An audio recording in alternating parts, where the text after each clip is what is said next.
Chapter 45. Descriptive of an affecting interview between Mr. Samuel Weller and a family party. Mr. Pickwick takes a tour of the diminutive world he inhabits, and resolves to mix with it, in future, as little as possible. A few mornings after his incarceration, Mr. Samuel Weller, having arranged his master's room with all possible care, and seen him comfortably seated over his books and papers, withdrew to employ himself for an hour or two to come, as he best could. It was a fine morning, and it occurred to Sam that a pint of porter in the open air would lighten the next quarter of an hour or so, as well as any little amusement in which he could indulge. Having arrived at this conclusion, he betook himself to the tap. Having purchased the beer, and attained, moreover, the day but one before yesterday's paper, he repaired to the skittle ground, and seating himself on a bench, proceeded to enjoy himself in a very sedate and methodical manner. First of all, he took a refreshing draught of the beer, and then he looked up at a window and bestowed a platonic wink on a young lady who was peeling potatoes thereat. Then he opened the paper and folded it so as to get the police reports outwards, and this being a vexatious and difficult thing to do when there is any wind stirring, he took another draught of the beer when he had accomplished it. Then he read 2 lines of the paper, and stopped short to look at a couple of men who were finishing a game at rackets, which being concluded, he cried out, "Wery good," in an approving manner, and looked round upon the spectators, to ascertain whether their sentiments coincided with his own. This involved the necessity of looking up at the windows also, and as the young lady was still there, it was an act of common politeness to wink again, and to drink to her good health in dumb show in another draught of beer, which Sam did. And having frowned hideously upon a small boy who had noted this latter proceeding with open eyes, he threw one leg over the other, and holding the newspaper in both hands, began to read in real earnest. He had hardly composed himself into the needful state of abstraction, when he thought he heard his own name proclaimed in some distant passage. Nor was he mistaken, for it quickly passed from mouth to mouth, and in a few seconds the air teemed with shouts of "Weller!" "Here!" roared Sam in a stentorian voice. "What's the matter? Who wants him? Has an express come to say that his country house is afire?" "Somebody wants you in the hall," said a man who was standing by. "Just mind that 'ere paper in the pot, old feller, will you?" said Sam. "I'm a-comin'." "Blest if they were a-calling me to the bar, they couldn't make more noise about it." Accompanying these words, with a gentle rap on the head of the young gentleman before noticed, who, unconscious of his close vicinity to the person in request, was screaming "Weller!" with all his might, Sam hastened across the ground and ran up the steps into the hall. Here the first object that met his eyes was his beloved father sitting on a bottom stair with his hat in his hand, shouting out "Weller!" in his very loudest tone at half-minute intervals. "What are you a-roaring at?" said Sam impetuously, when the old gentleman had discharged himself of another shout. "Making yourself so precious hot that you looks like an aggrawated glass-blower. What's the matter?" "Ah-ha!" replied the old gentleman. "I began to be afeared that you'd gone for a walk round the Regency Park, Sammy." "Come," said Sam, "none of them taunts agin the wictim o' avarice, and come off of that 'ere step. What are you a-settin' down there for? I don't live there." "I've got such a game for you, Sammy," said the elder Mr. Weller, rising. "Stop a minute," said Sam. "You're all vite behind." "That's right, Sammy, rub it off," said Mr. Weller, as his son dusted him. "It might look personal here if a man walked about with a whitevash on his clothes, eh, Sammy?" As Mr. Weller exhibited in this place unequivocal symptoms of an approaching fit of chuckling, Sam interposed to stop it. "Keep quiet, do," said Sam. "There never was such a old picture card born. What are you bustin' vith now?" "Sammy," said Mr. Weller, wiping his forehead, "I'm afeard that one o' these days I shall laugh myself into apoplexy, my boy." "Vell, then, what do you do it for?" said Sam. "Now then, what have you got to say?" "Who do you think's come here with me, Samivel?" said Mr. Weller, drawing back a pace or two, pursing up his mouth and extending his eyebrows. "Pell?" said Sam. Mr. Weller shook his head, and his red cheeks expanded with the laughter that was endeavoring to find a vent. "Mottle-faced man, perhaps?" asked Sam. Again Mr. Weller shook his head. "Who, then?" asked Sam. "Your mother-in-law," said Mr. Weller. And it was lucky he did say it, or his cheeks must inevitably have cracked from their most unnatural distension. "Your mother-in-law, Sammy," said Mr. Weller, "and the red-nosed man, my boy, and the red-nosed man. Ho, ho, ho!" With this Mr. Weller launched into convulsions of laughter, while Sam regarded him with a broad grin gradually overspreading his whole countenance. "They've come to have a little serious talk with you, Samivel," said Mr. Weller, wiping his eyes. "Don't let out nothin' about the unnatural creditor, Sammy."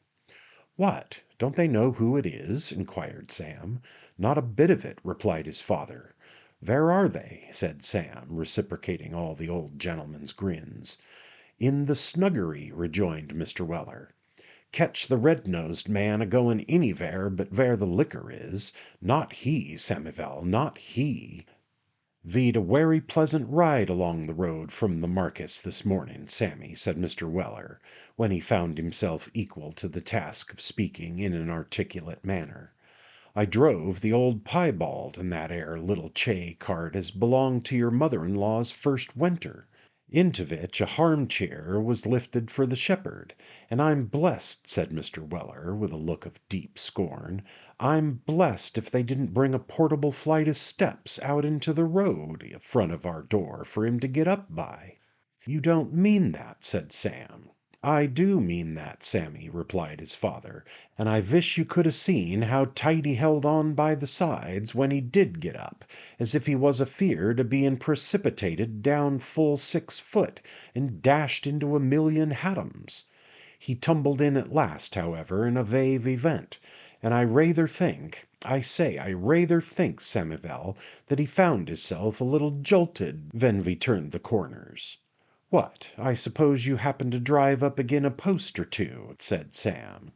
"I'm afeard," replied Mr. Weller in a rapture of winks, "I'm afeard I took one or two on 'em, Sammy. He was a-flyin' out of the arm-cheer all the way."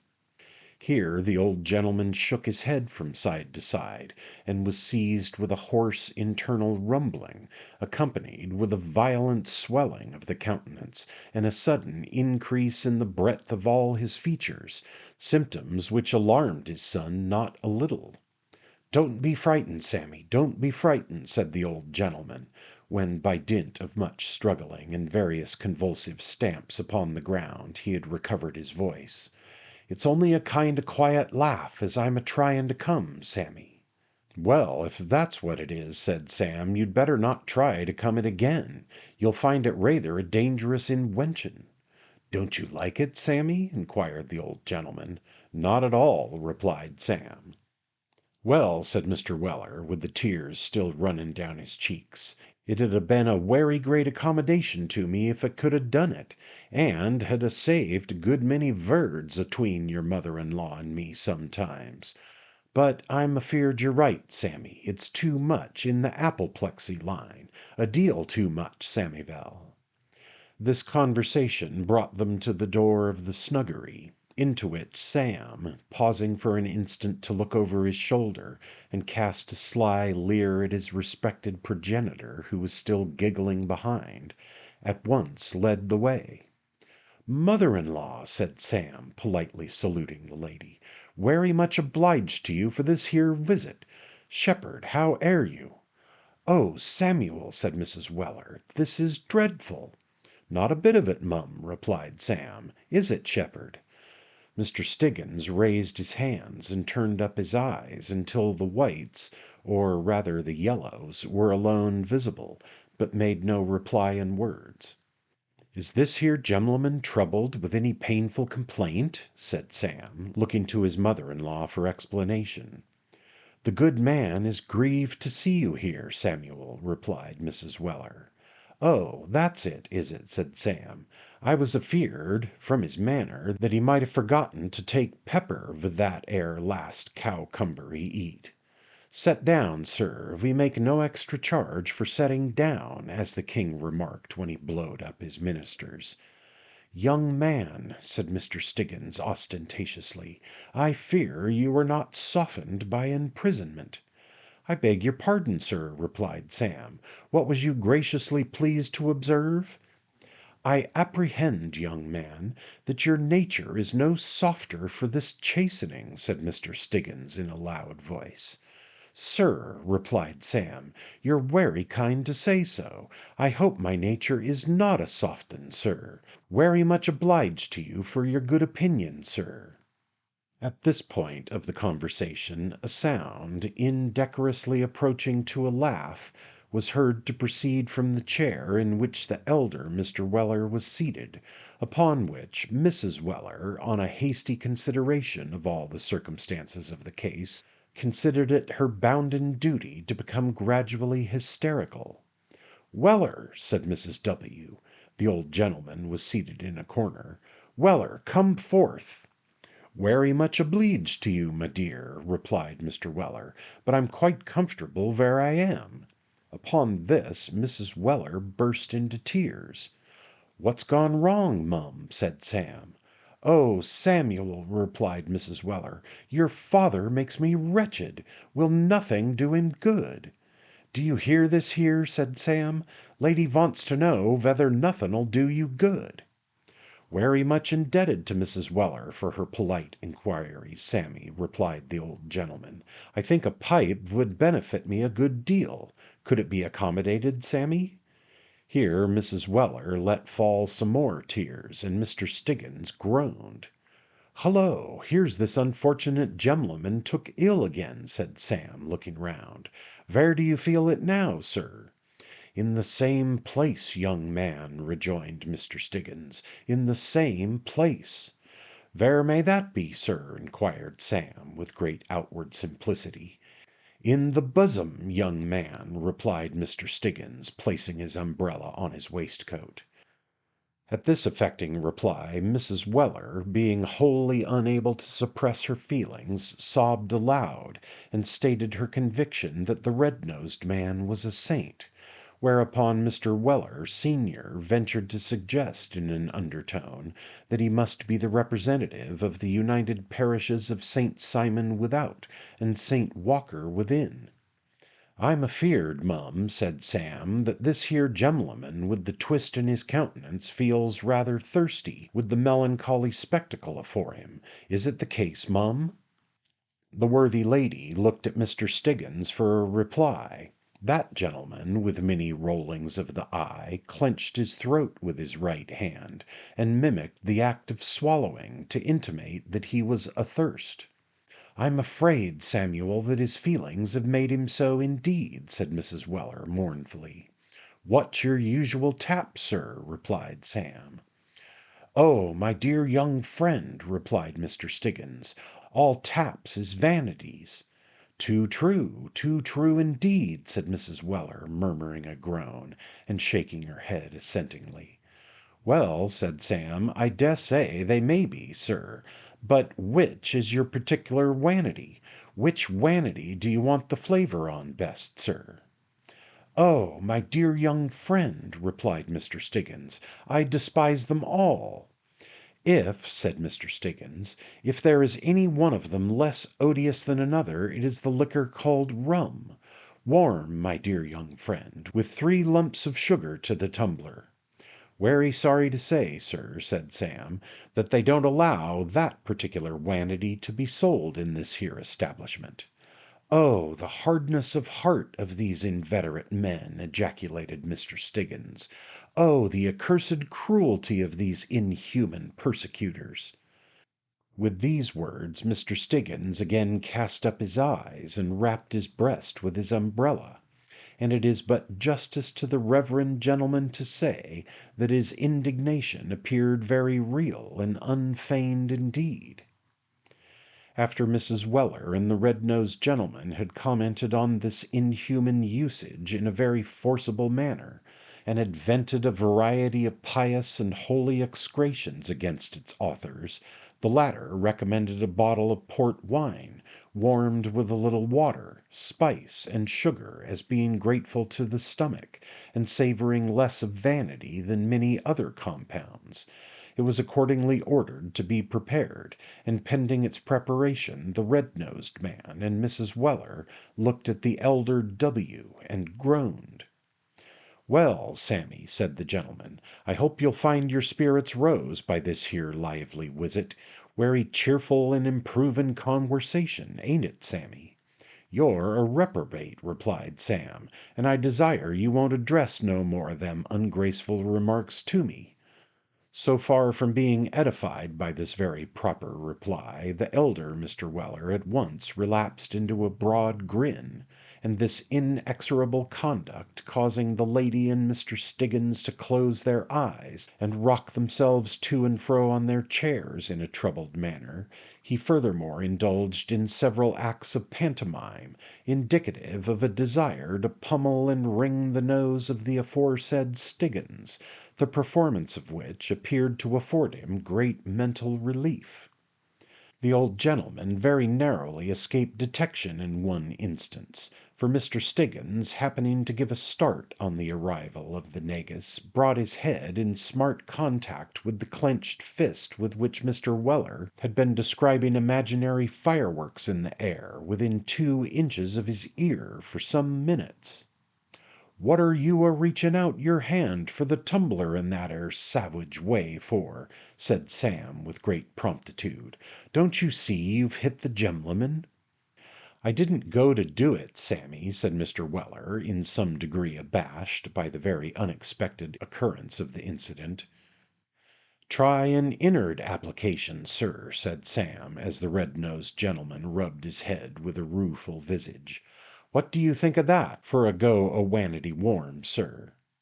Mr. Stiggins made no verbal answer, but his manner was expressive. He tasted the contents of the glass which Sam had placed in his hand, put his umbrella on the floor, and tasted it again, passing his hand placidly across his stomach twice or thrice. He then drank the whole at a breath, and smacking his lips, held out the tumbler for more. Nor was Mrs. Weller behindhand in doing justice to the composition. The good lady began by protesting that she couldn't touch a drop, then took a small drop, then a large drop, then a great many drops, and her feelings being of the nature of those substances which are powerfully affected by the application of strong waters, she dropped a tear with every drop of negus, and so got on melting the feelings down, until at length she had arrived at a very pathetic and decent pitch of misery. The elder Mr. Weller observed these signs and tokens with many manifestations of disgust, and when, after a second jug of the same, Mr. Stiggins began to sigh in a dismal manner, he plainly evinced his disapprobation of the whole proceedings by sundry incoherent ramblings of speech, among which frequent angry repetitions of the word gammon were alone distinguishable to the ear. "I tell you what it is, Samivel, my boy," whispered the old gentleman into his son's ear, after a long and steadfast contemplation of his lady and Mr. Stiggins, "I think there must be something wrong in your mother-in-law's inside, as vell as in that o' the red-nosed man." "What do you mean?" said Sam. "I mean this here, Sammy," replied the old gentleman, "that what they drink don't seem no nourishment to 'em. It all turns to warm water and comes a pouring out of their eyes. 'Pend on it, Sammy, it's a constitutional infirmity."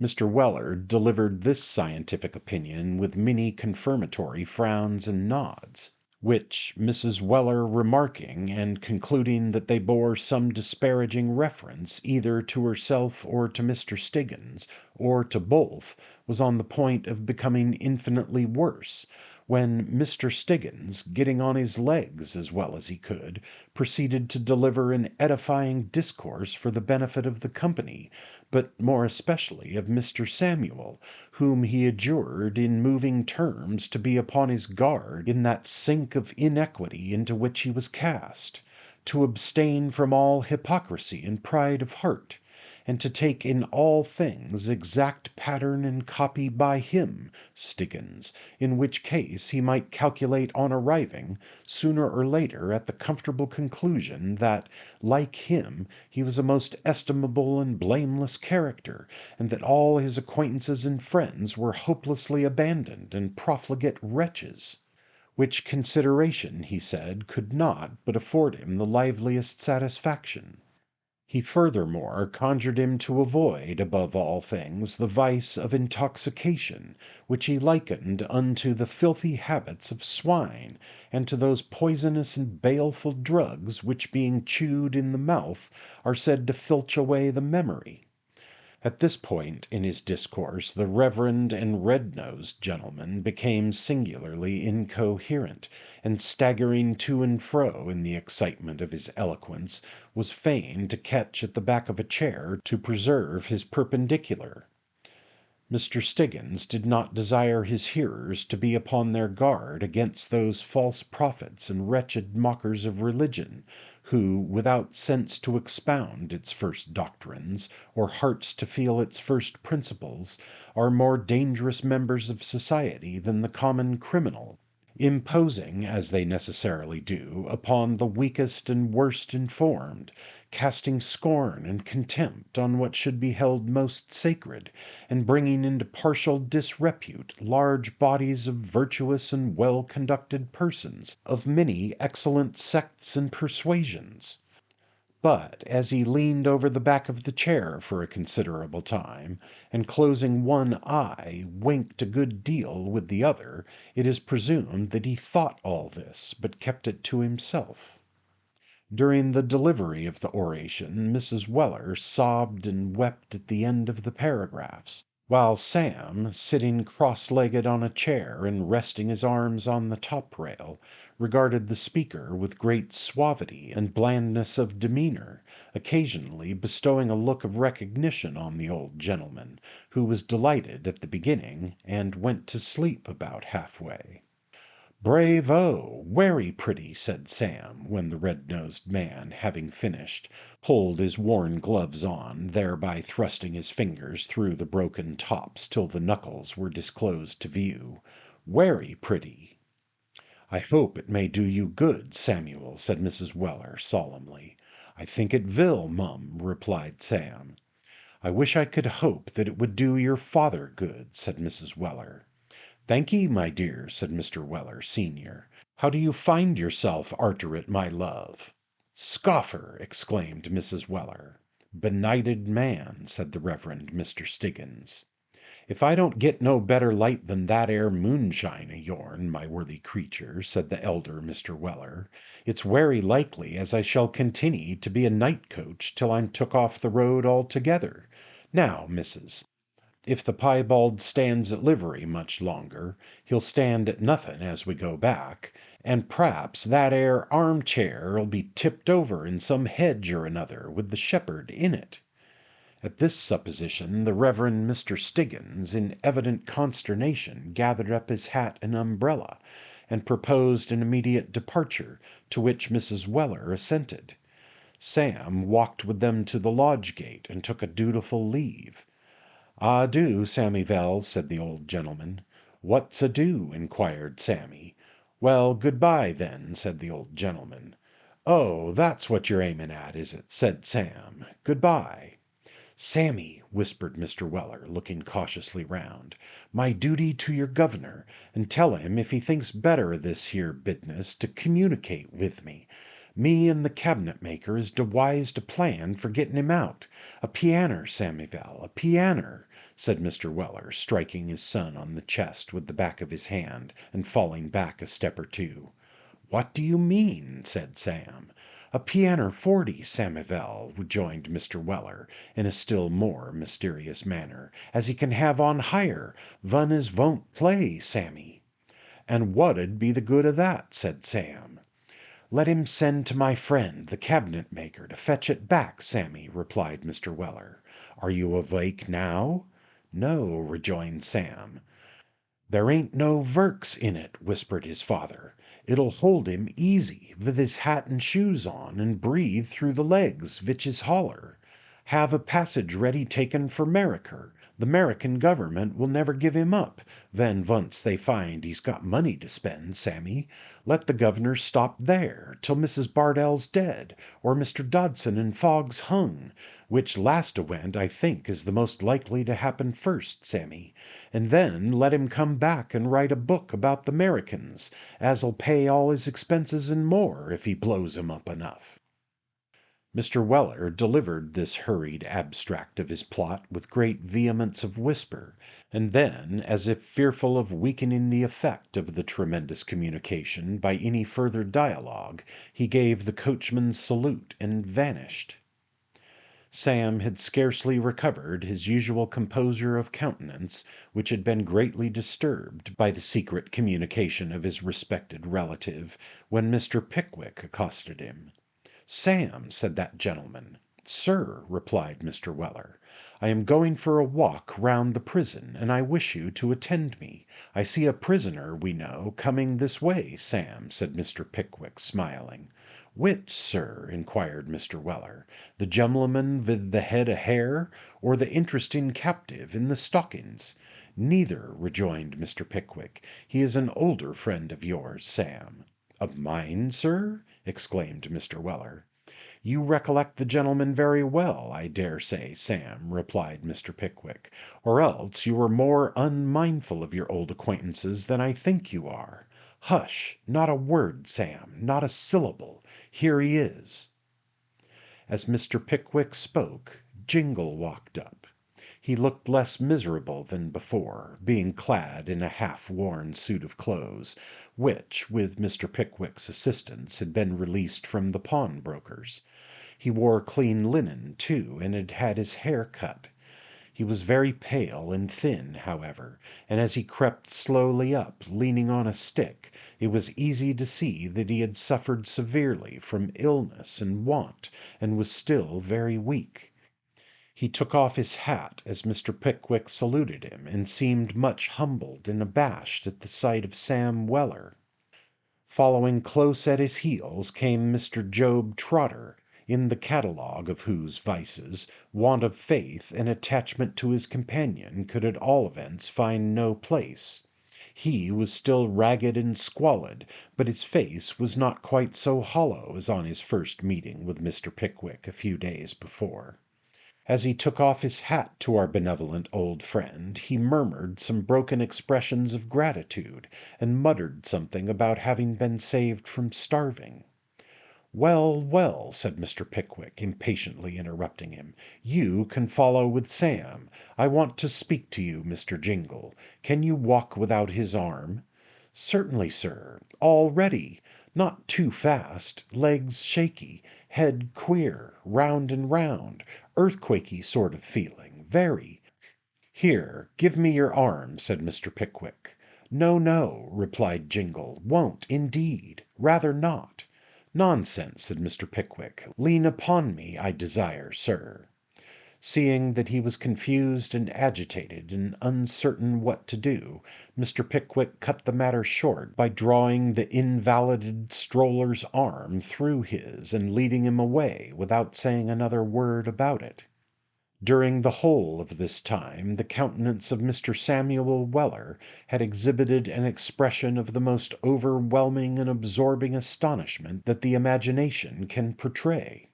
After looking from Job to Jingle, and from Jingle to Job, in profound silence, he softly ejaculated the words, "Well, I am damned," which he repeated at least a score of times, after which exertion he appeared wholly bereft of speech, and again cast his eyes, first upon the one and then upon the other, in mute perplexity and bewilderment. "Now, Sam," said Mr. Pickwick, looking back. "I'm a-comin', sir," replied Mr. Weller, mechanically following his master, and still he lifted not his eyes from Mr. Job Trotter, who walked at his side in silence. Job kept his eyes fixed on the ground for some time.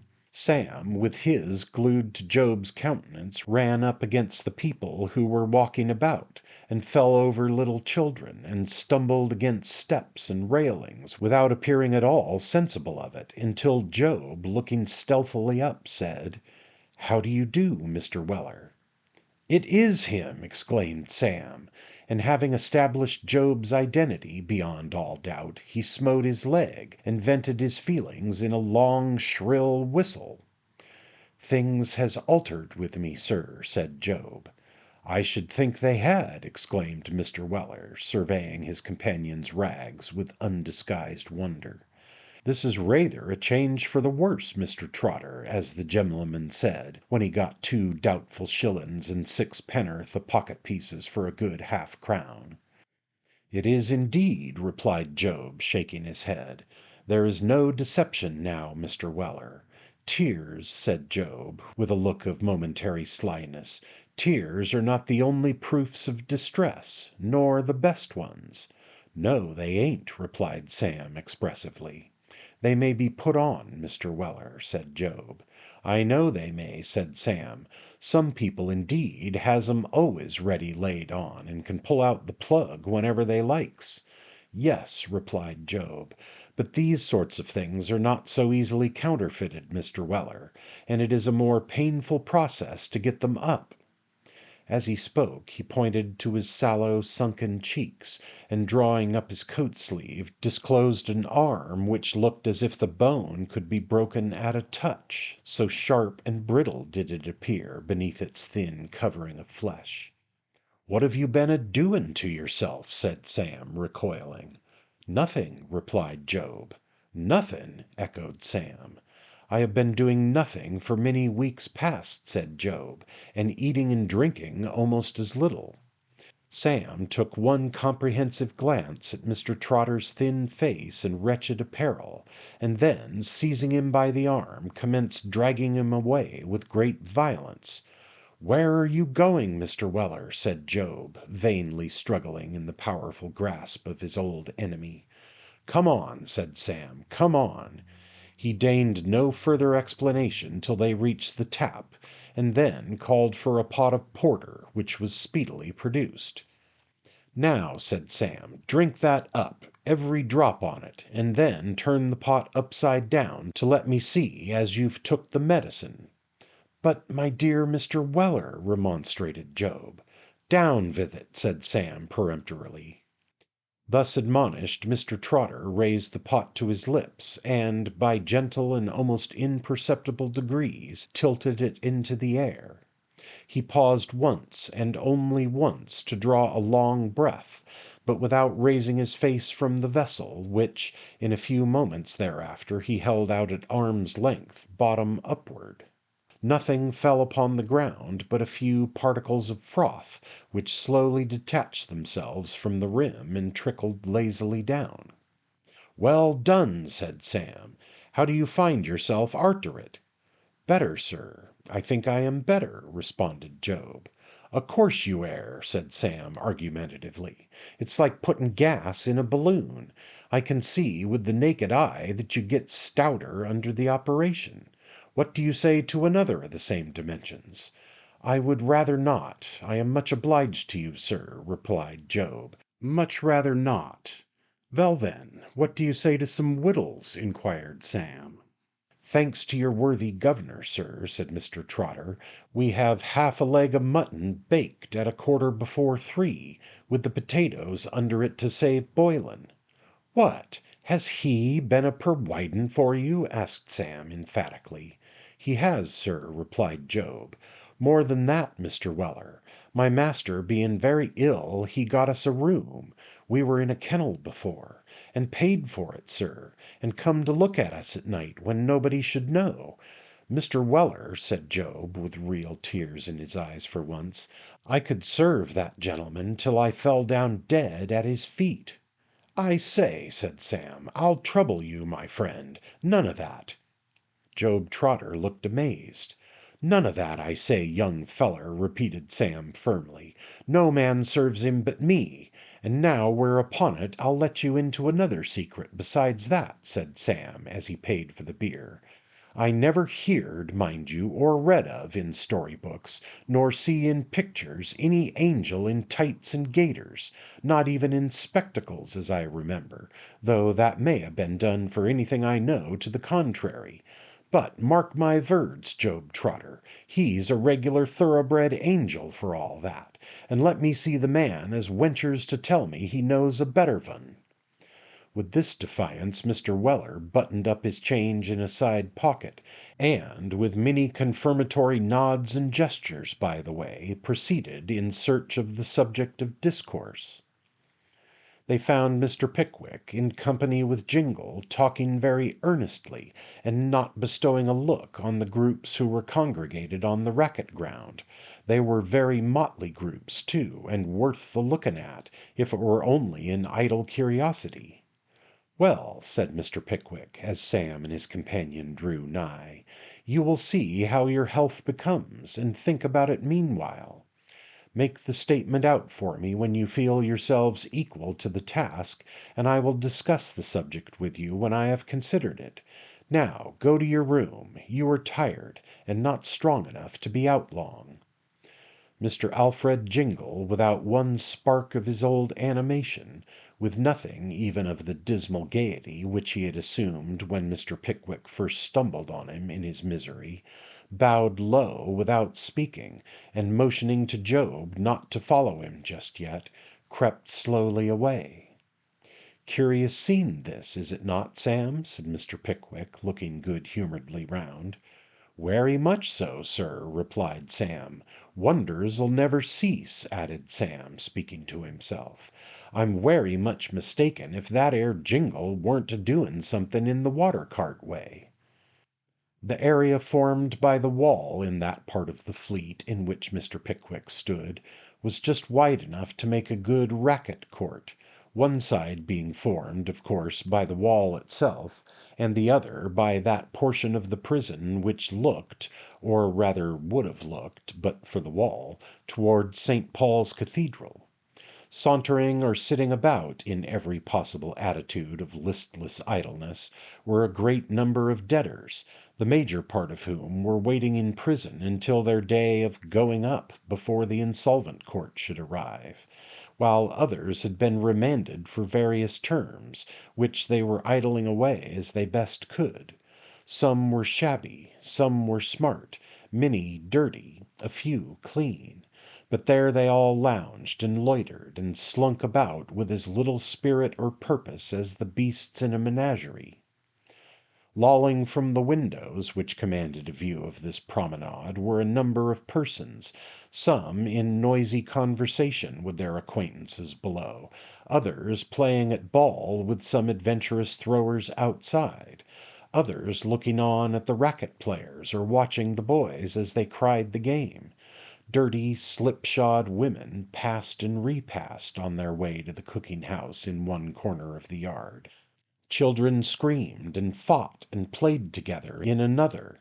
The tumbling of the skittles and the shouts of the players mingled perpetually with these and 100 other sounds, and all was noise and tumult, save in a little miserable shed a few yards off, where lay, all quiet and ghastly, the body of the Chancery prisoner who had died the night before, awaiting the mockery of an inquest.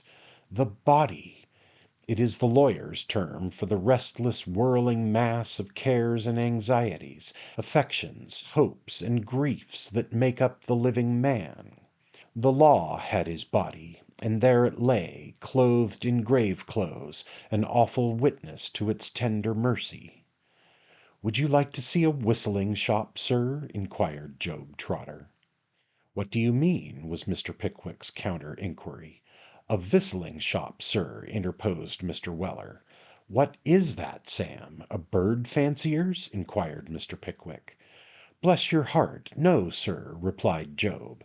"A whistling shop, sir, is where they sell spirits." Mr. Job Trotter briefly explained here that all persons being prohibited under heavy penalties from conveying spirits into debtors' prisons, and such commodities being highly prized by the ladies and gentlemen confined therein, it had occurred to some speculative turnkey to connive, for certain lucrative considerations, at 2 or 3 prisoners retailing the favourite article of gin for their own profit and advantage. This plan, you see, sir, has been gradually introduced into all the prisons for debt, said Mr. Trotter. And it has this werry great advantage, said Sam, that the turnkeys takes werry good care to seize hold of everybody but them as pays them that attempts the willany, and when it gets in the papers they're applauded for their willigance, so it cuts 2 ways, frightens other people from the trade, and elewates their own characters. Exactly so, Mr. Weller, observed Job. Well, but are these rooms never searched to ascertain whether any spirits are concealed in them? Said Mr. Pickwick.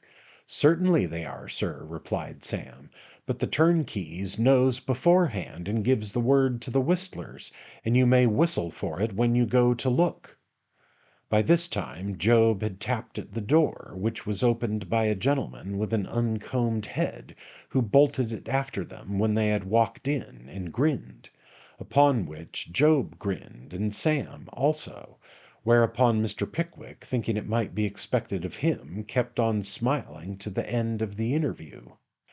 The gentleman with the uncombed head appeared quite satisfied with this mute announcement of their business, and, producing a flat stone bottle which might hold about a couple of quarts from beneath the bedstead, filled out 3 glasses of gin, which Job Trotter and Sam disposed of in a most workmanlike manner. "Any more?" said the whistling gentleman. "No more," replied Job Trotter. Mr. Pickwick paid, the door was unbolted, and out they came, the uncombed gentleman bestowing a friendly nod upon Mr. Roker, who happened to be passing at the moment. From this spot Mr. Pickwick wandered along all the galleries, up and down all the staircases, and once again round the whole area of the yard.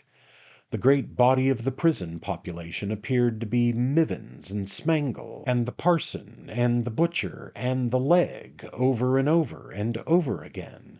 There were the same squalor, the same turmoil and noise, the same general characteristics in every corner, in the best and the worst alike.